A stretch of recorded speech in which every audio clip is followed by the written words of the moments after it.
ሰላም ጤና ይስጥልኝ ውድና የተከበራችሁ የዩቲዩብ ቻናል ተከታታዮች እንደምን አላችሁ? ዛሬ አጫጭር መረጃዎችን ወደ እናንተ ልናደርሳችሁ ብቅ ብለናል።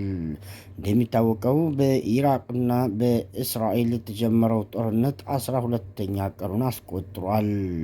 በዚህ በ12 ቀናት ውስጥ በሁለቱም ሀገር ከፍተኛ ጉዳት መድረሱን እየተገለጸ ይገኛል።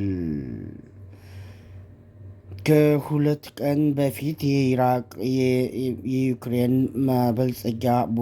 ማበልጸጊያዋን ጨምሮ ከባድ ጉዳት ያደረሰችባት አሜሪካም በትናንትናው ዕለትም መግለጫ ሰጥታለች። ኢራቅ ከዚህ ድርጊቷ የማትቆጠብ ከሆነ ከስታሁኑ የባሰ ጥፋት ይገጥማታል ሲሉ የአሜሪካ ፕሬዝዳንት አስታውቋል።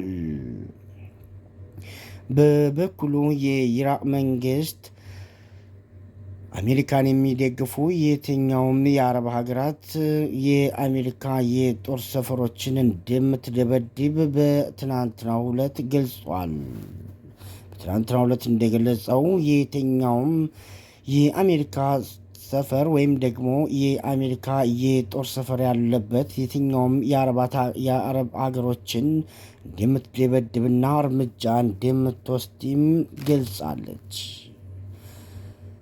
ክቡራን አድማጮቻችን የተለያዩ መረጃዎች እንዲደርሳችሁ የዩቲዩብ ቻናላችንን ሰብስክራይብ እያደረጋችሁ ቤተሰብ መሆናችሁን አትርሱ ባይ